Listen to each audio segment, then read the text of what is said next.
Hello students, हमारे YouTube के channel पर आपका एक बार फिर से मोस्ट वेलकम है।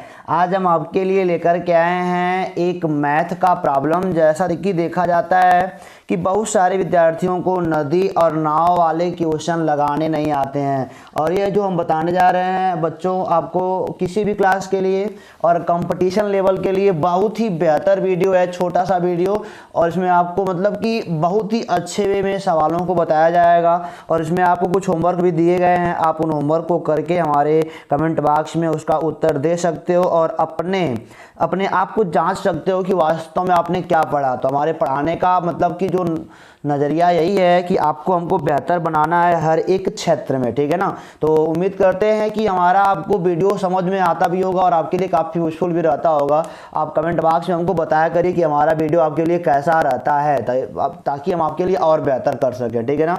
तो चलिए चलते हैं नदी नाव वाली समस्या में, समझते हैं पहले वाले पेज को। देखिए पहला वाला पेज क्या लिखा है।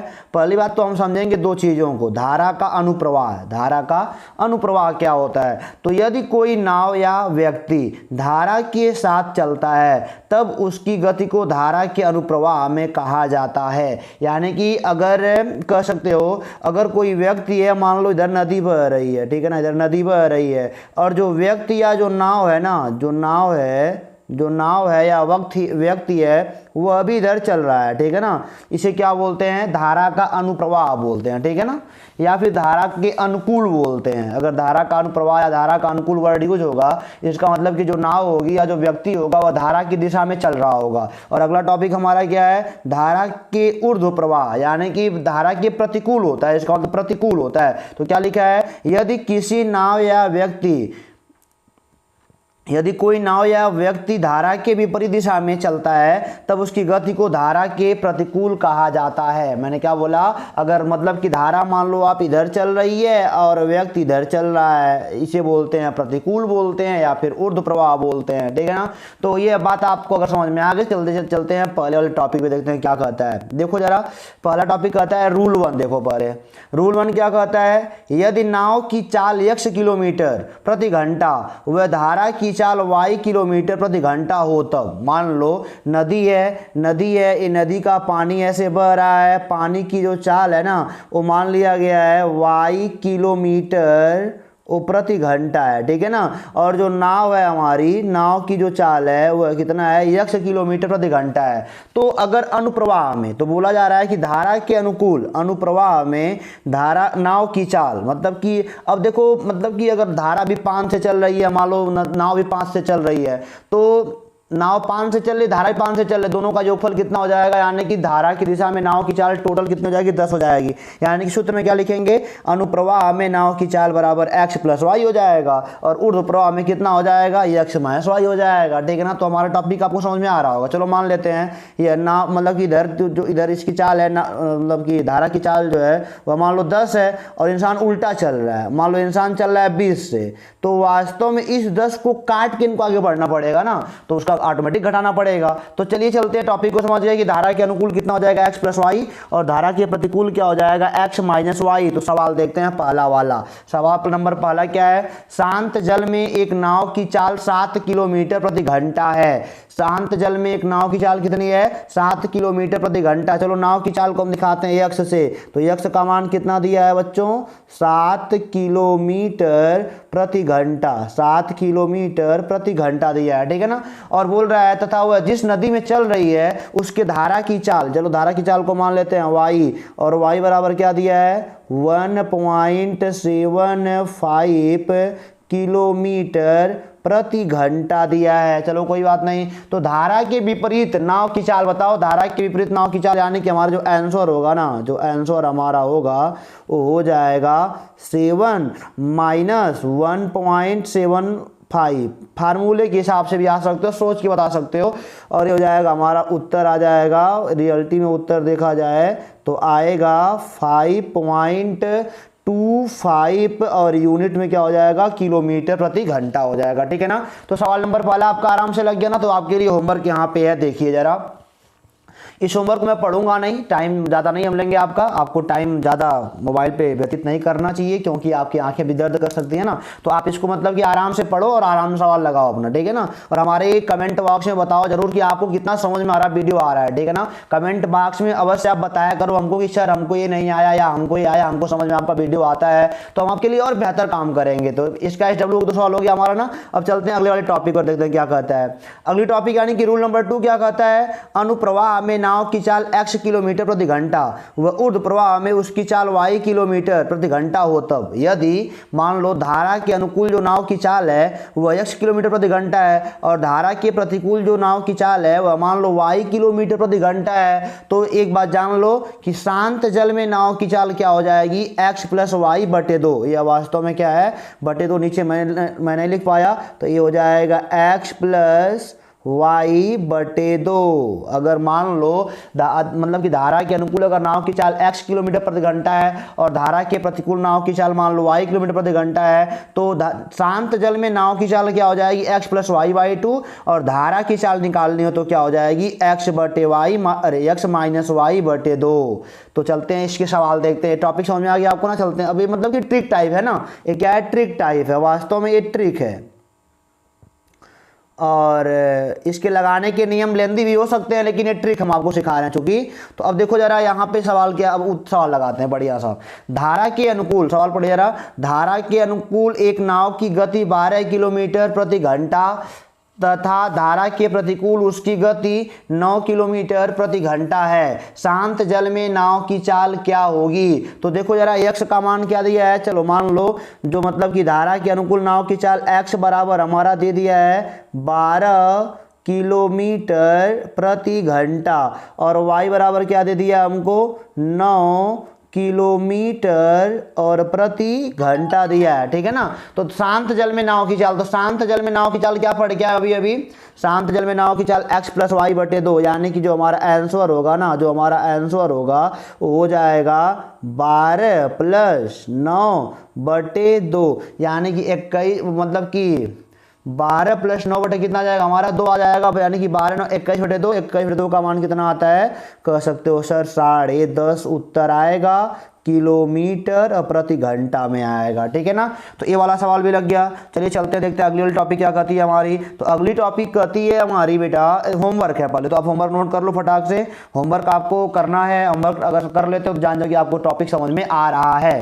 तो होमवर्क आपके लिए बहुत ही आसान है और अगर आपको होमवर्क आ जा रहा है तो आप जान लो कि आपके लिए बेहतर होगा। छुट्टियों के दिनों में आप अपने टाइम को यूजफुल बनाओ, ठीक है ना। अब देखते हैं टॉपिक अगला वाला क्या कहता है। रूल नंबर 3 क्या कहता है, रूल नंबर 3 कहता है कि एक नाव की शांत जल में चाल x वह धारा की चाल y है, ठीक है ना। सुनिए जरा, एक नाव है उसकी शांत जल में चाल कितनी है, x है, तथा धारा की चाल कितनी है, y है, मतलब एक सब किलोमीटर प्रति घंटे में है।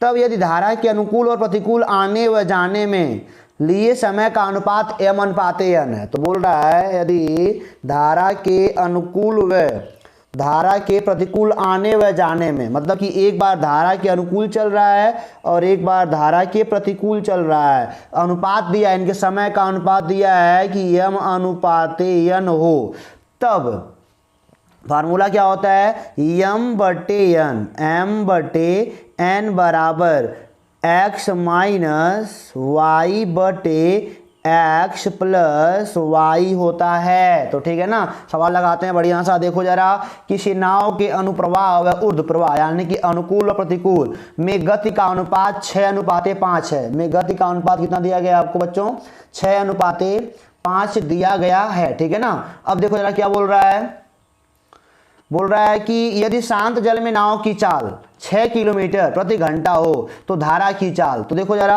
अब दिया है m अनुपात n का मान दे दिया है, m अनुपात n का मान क्या हुआ आपको, अनुपात मतलब कि आप सवाल पढ़िए पहले, किसी नाव के अनुप्रवाह व ऊर्ध्व प्रवाह में गति का अनुपात 6 अनुपात 5 है। गति का अनुपात हमारा कितना है बच्चों, 6 अनुपात 5 है। तो कह रहा है कि यदि शांत जल में नाव की चाल 6 किलोमीटर प्रति घंटा हो तो धारा की गति क्या होगी।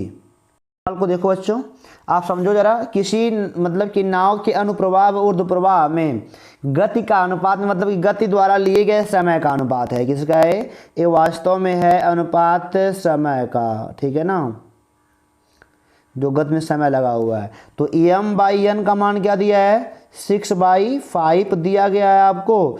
और मतलब कि आपको और x का मान दिया है 6, x का मान क्या दिया है? 6 दिया है। और आपको y का मान निकालना है, तो आपको फार्मूला क्या पता है बच्चों? आपको फार्मूला पता है ना कि क्या होता है? m/n बराबर x माइनस वाई बटे x प्लस क्या होता है?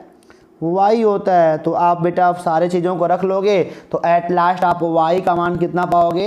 एट लास्ट आप y का मान यहाँ से पा जाओगे 6/11। एट लास्ट आप y का मान कितना पाओगे? 6/11। आपको सवाल सॉल्व करने आता है, हम उम्मीद करते हैं ऐसा। ये कितना आ जाएगा? किलोमीटर और प्रति क्या हो जाएगा? हमारा घंटा हो जाएगा, ठीक है ना।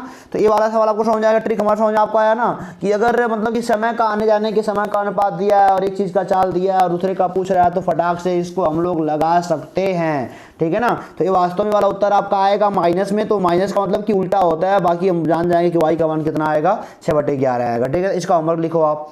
किसी नाव में देखो यहाँ पे लिखा है ना, एक गति द्वारा लिए गए समय का अनुपात है। ध्यान देना, यहाँ बना लो सवाल में समय, ठीक है ना, और नीचे वाले में बना लो यहाँ पे समय बना लो, ठीक है ना।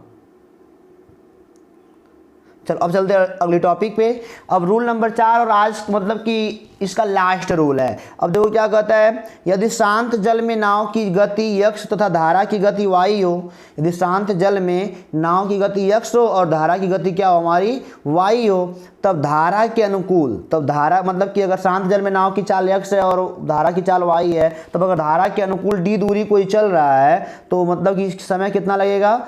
t1 बराबर d/x धन y। और धारा के प्रतिकूल अगर d दूरी कोई चल रहा है तो t2 कितना हो जाएगा? d/x minus Y. अगर धारा के अनुकूल चल रहा है तो x प्लस वाई और धारा के प्रतिकूल चलता है तो x माइनस वाई।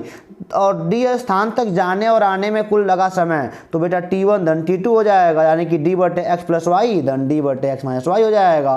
तो देखते हैं इसमें सवाल, देखते हैं क्या होता है। लिखा एक नाव की गति शांत जल में 10 किलोमीटर प्रति घंटा तथा जिस नदी में वह चल रही है उसका पानी 2 किलोमीटर प्रति घंटा की गति से बह रहा है। धारा के साथ चलते हुए वह 30 किलोमीटर की दूरी कितने समय में तय कर लेगी? तो आपको समझ में आ रहा है ना। तो मतलब कि बोल रहा है ना क्या, अब सुनो पहले फिर से। एक नाव की गति शांत जल में 10 किलोमीटर प्रति घंटा है। कितनी है? यानी कि कह सकते हो यक्ष का मान कितना हमारे पास है? 10 है। यक्ष का मान कितना आ गया हमारे पास? 10 है।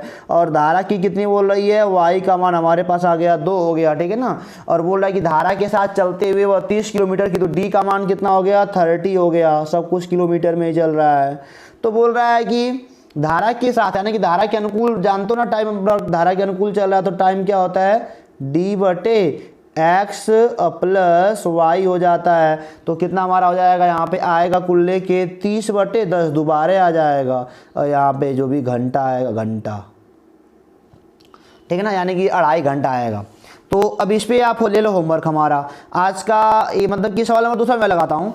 लिखा है किसी नदी में 2 स्थान A तथा B हैं जिनके बीच की दूरी 96 किलोमीटर है। एक जहाज शांत जल में B, अब देखो जरा, एक नदी है कोई, वहाँ पे का स्थान हमारा A है और दूसरा स्थान हमारा क्या है? B है। इनके बीच की दूरी D का मान कितना है? D बराबर है 96 किलोमीटर, ठीक है ना, 96 किलोमीटर है।